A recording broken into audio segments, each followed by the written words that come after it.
The ingredients for the klopse or the boiled meatballs is onion, 2 eggs, spicy brown mustard, a stale roll, lean ground beef, lean ground pork, salt and pepper.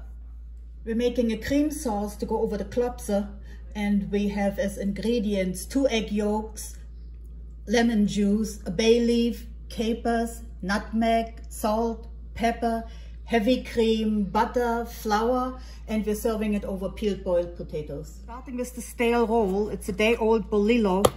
It's the closest in taste to a German roll. We're cutting it into pieces, and as you can hear, it is old. A fresh roll is soft and fluffy, and it would deteriorate into mush. The old roll has a bit more substance, and it gets soaked in water for about 10 minutes. Here's the roll, and we're soaking it in water, room temperature water, for about 10 minutes. The roll has been soaking for 10 minutes. It is now soft and spongy. So we're going to drain it, and we're going to squeeze as much of the water out as we can possibly squeeze out. We just want the soft roll. We don't want too much fluid, otherwise the klopse won't hold together. The drained roll, you want to drain it until there is hardly any water left in. What you end up is something that looks like this. You just squeeze it through your fingers. This is 90%. If there's a lot of fat in there, the meatballs will eventually shrink and all cooks out in the water, and they won't stick together. And this is lean pork. And we mix it. For now, we mix it together with some of the roll. We have the very finely chopped onion that goes into the meat. Okay, now we're adding 1 egg, one after the other, to see if we actually do need 2 eggs. Pepper, salt, and probably about 2 tablespoons of mustard. American mustard is not as spicy as German mustard, so I'm adding a little bit more. And then we mix it up. We can always add, we cannot subtract. So for now, I'm just using the egg white. All the egg does in the meatballs is acts as a gluing agent, and the egg yolk might not be necessary. I can always add, I cannot subtract. If you think that it's a little bit too wet and it just feels a little bit too wet, you can add some dry breadcrumbs, not too much, because they do absorb the moisture. That's what we're adding it for. Or you can add flour.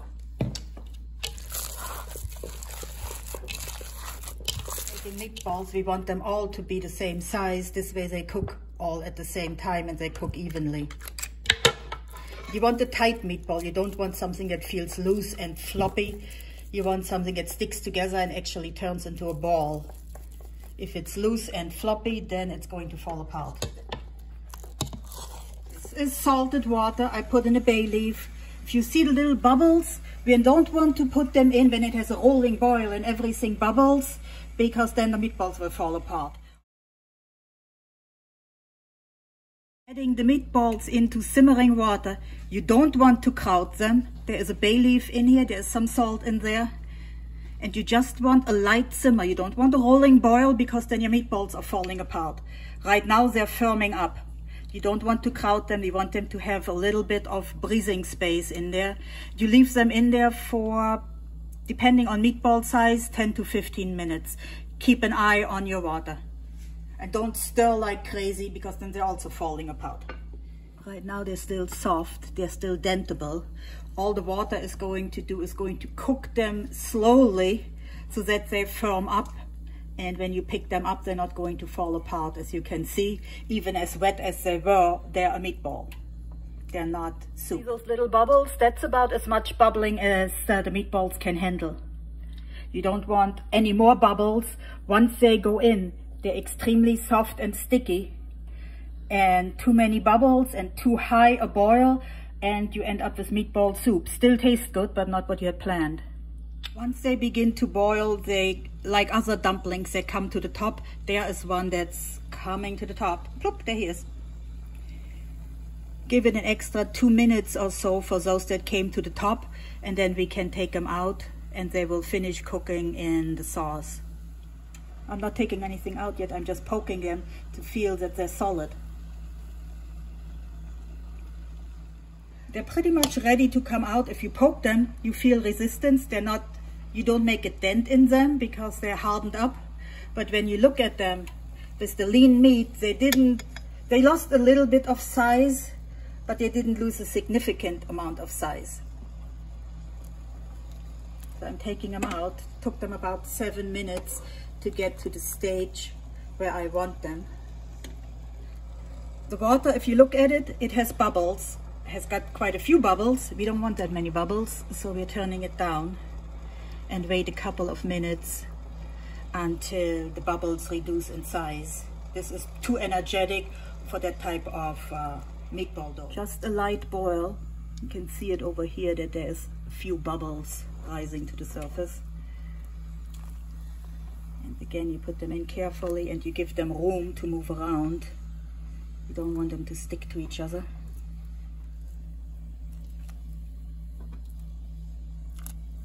These are the meatballs that I just took out. They're not fully cooked, but they're firm, but kind of like a rubber ball, but they're not falling apart. They're going to finish simmering in the final sauce. This is the fluid that the meatballs cooked in. It has all the flavor and all the scents.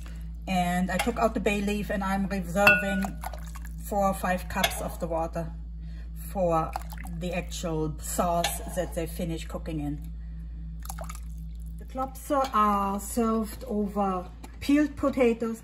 So I put the potatoes, they're peeled, they're cut into little quarters, into cold salted water and bring the whole thing up to a boil. It boils for about 20 minutes. After 15 minutes, you want to start poking because each potato is different. Poke it with a fork. If your fork slides in, you're done. Melt 1 stick of butter. Wetting 4 ounces worth of flour. We don't want it to get any color. This is a very light colored dish. The flour and butter is going to be the thickening agent. It's going to clump up, and that's fine.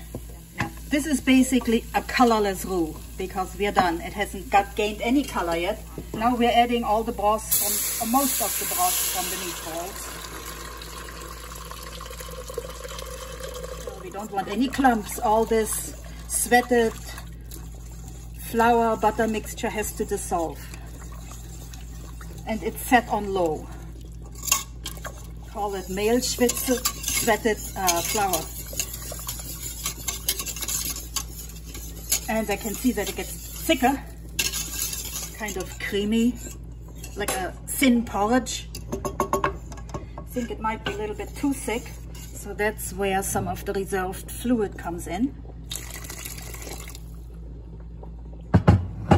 We want to boil and stir it for about 5 minutes. You can see there are no clumps. Clumps are bad. You want to continuously stir it because you don't want the flour to cook to the bottom and burn. But you see that it's getting thicker. We've added a little bit more of the broth because it was getting too thick. You want something in the consistency of heavy cream. And this is what we've reached here. If you can see it, it's not watery thin. It has some substance to it. Now turn off the heat and take it off the heat. That part, heating it is done. Egg yolks, just the yolk, and we're mixing them with, I would say, a cup of heavy cream. Some people use sour cream. You could use that if you want a more tangy flavor, but I have the lemon to go with it.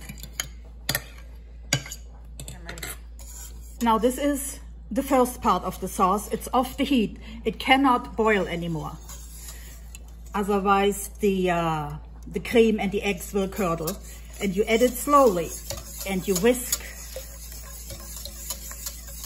You don't want chunks of boiled egg in your sauce. You want a cream sauce. You don't want scrambled eggs. Some of the seasoning. Nutmeg. Don't use too much nutmeg because it tastes like perfume. That gets whisked in. Sniff. You can just smell the nutmeg. It's done.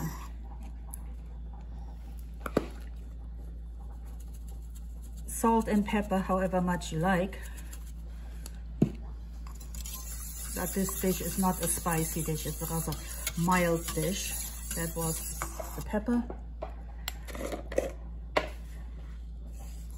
salt. You don't need too much salt because the meatballs had salt in it, the broth had salt in it, the potatoes are boiled in salt, so you don't need that much salt. To give it a little bit of a tang. If you use sour cream instead of the sweet cream, then you don't need the lemon juice. We're going to do half a lemon first, then taste it. Do we need any more? Do we need less? Less you would have to add some water, but half a lemon is probably enough. If you're not sure, do a quarter lemon. Don't press it all out. You want it to have some kind of a little tang. Last thing that goes in, this is 3.5 ounces worth of capers.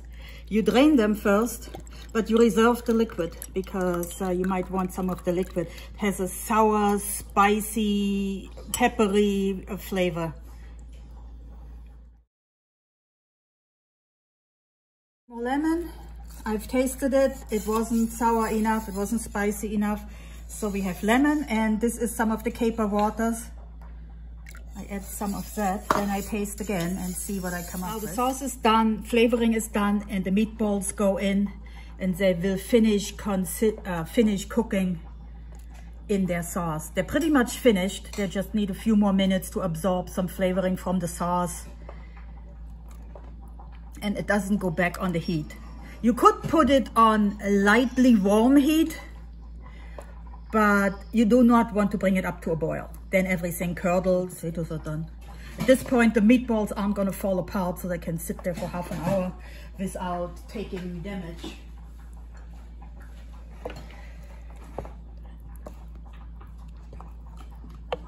And those are the meatballs in their caper sauce.